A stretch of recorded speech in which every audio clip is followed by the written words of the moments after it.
Hi, Berry Bunch. Today we're working on formulating grammatically correct sentences and written language.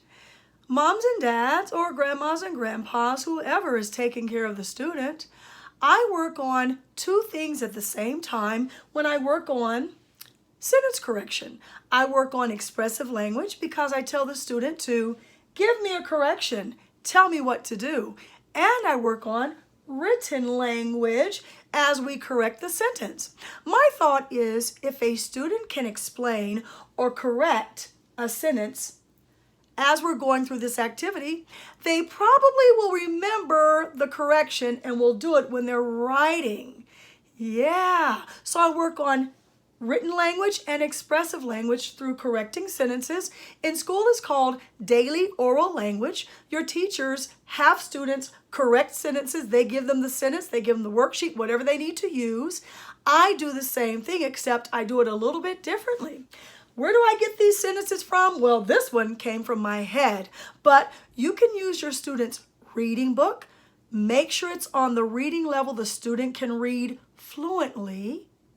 Use a sentence from there. Of course, make a lot of incorrections in that sentence when you write it on the dry whiteboard, or you can use a resource that I use a lot that I purchased from Parent Teacher Tools.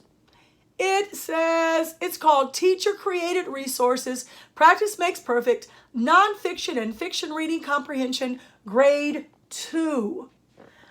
I don't do this activity until a student is in second grade because when a student starts second grade, they should be able to read relatively well, pretty good, because they've been working on letter sounds, speech sounds, words, sight words since preschool. So students have had 3 years, if they go to preschool, kindergarten, first grade, 3 years of phonemic awareness, manipulation of sounds, sounding out words at the beginning. What's the beginning sound? What's the ending sound? What's the middle sound? Let's blend those sounds together and make a word.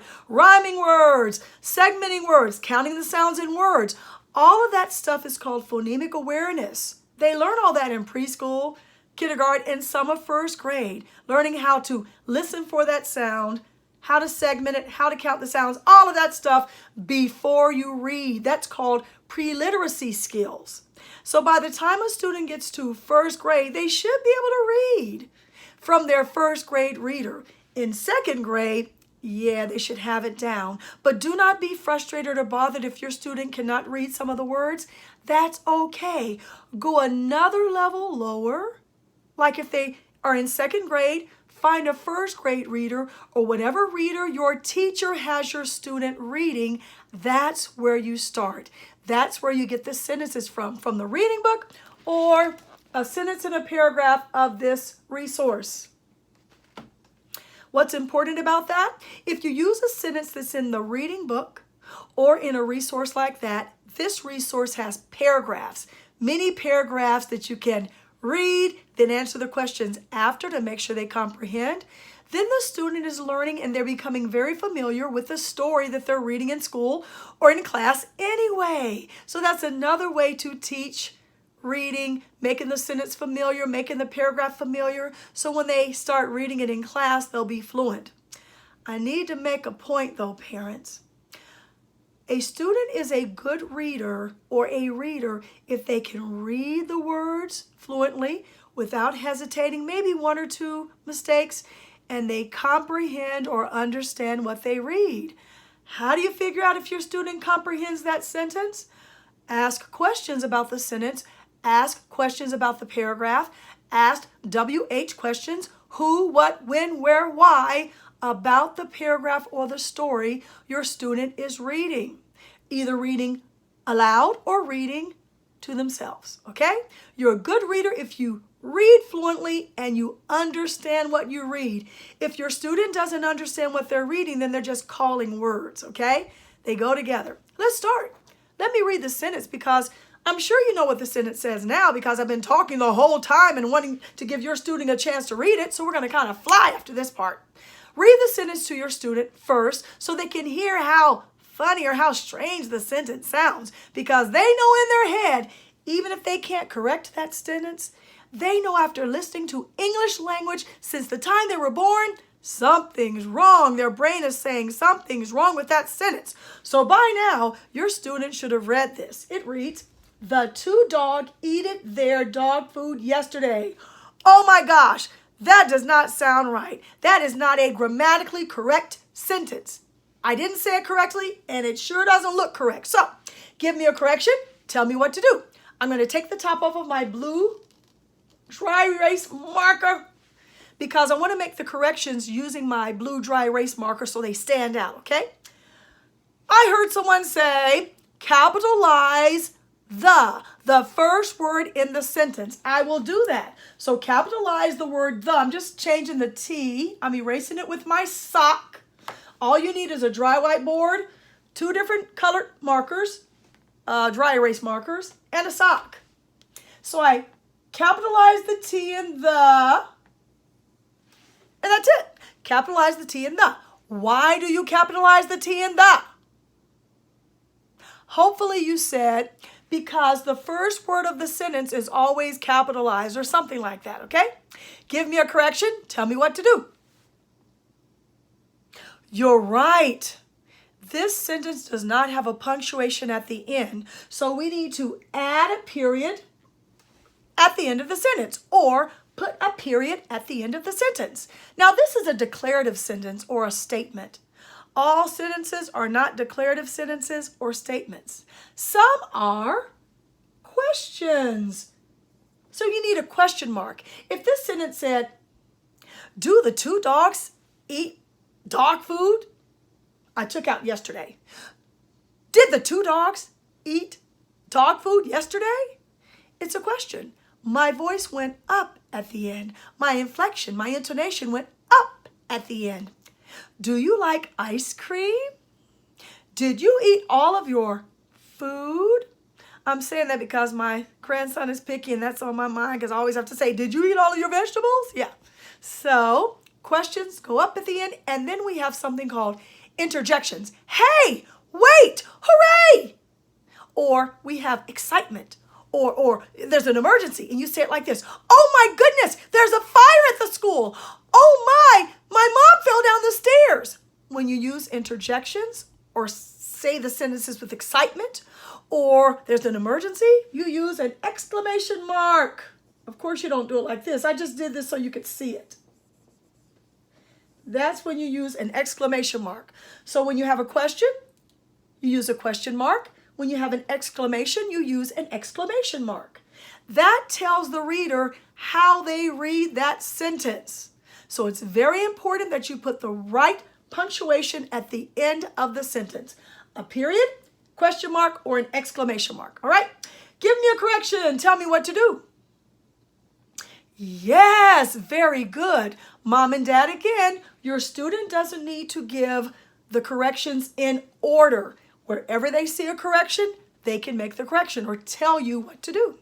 Yes, there are 2 dogs. And if there are 2 dogs, that means the noun behind after the word to should be plural. So add an S to dog. And then let's see, if I say, why do I add an S to dog? Hopefully your student will say or says, because there are 2 dogs. There's that context clue. 2 dogs, that means there are 2, and that's a plural for dogs. Dogs, not dog. Let's see, give me a correction. Tell me what to do. Yeah, eat. You got that right. Eat does not have a regular past tense verb form. It has an irregular past tense verb form. What does that mean? You don't just add an ed to the word. You have to change the word. So eat it is not the past tense form of eat. The correct past tense form of eat is ate. That's right. You got it. So your student should have said, change eat it to ate. And then I say, why? Well, because the past tense of eat is an irregular verb or something like that. So you have to change the whole word. And I did. A-T-E. Very good. You're looking for grammatically correct sentences when your student shares the correction, okay? So what do you think? The 2 dogs ate their dog food yesterday. Does that sound correct? It sure does, but guess what? There is a homophone in this sentence. What's a homophone? I'm glad you asked. A homophone, homo means same. Homophone, homo, phone. Phone means voice or sound. So a homophone is a word that sounds the same. The words sound the same, but they're spelled differently. So the homophone of there here means location. T-H-E-R-E means location. My coat is over there. Look over there for the puddle. Location, direction. The there that we need the possessive pronoun. Yeah, a possessive pronoun for there can be spelled like this, or is spelled, not can be, is spelled like this. T-H-E-I-R. That's a possessive pronoun. His, hers, theirs, ours. Those are possessive pronouns because it means it belongs to someone, or something. So the 2 dogs ate their. Who? The dogs. What did the dog food belong to, or who did the dog food belong to? Their. Those dogs.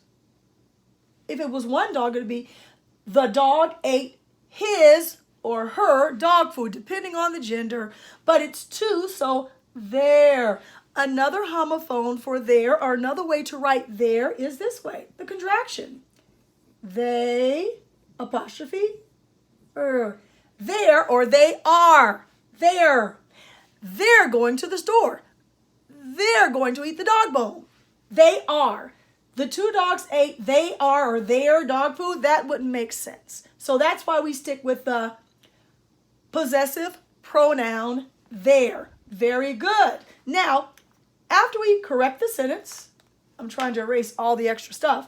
After we correct the sentence, in therapy, I have each student read the sentence by themselves, out loud, and you can do that too. So let's read it.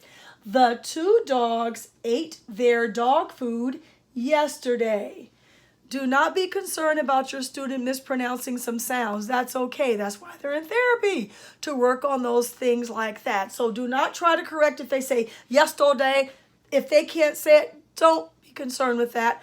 This task is working on formulating grammatically correct sentences, not speech sounds, okay? You will stress your son or daughter out, your student out, if you try to make them correct all the speech sounds while they're working on sentence formulation or sentence formation, okay?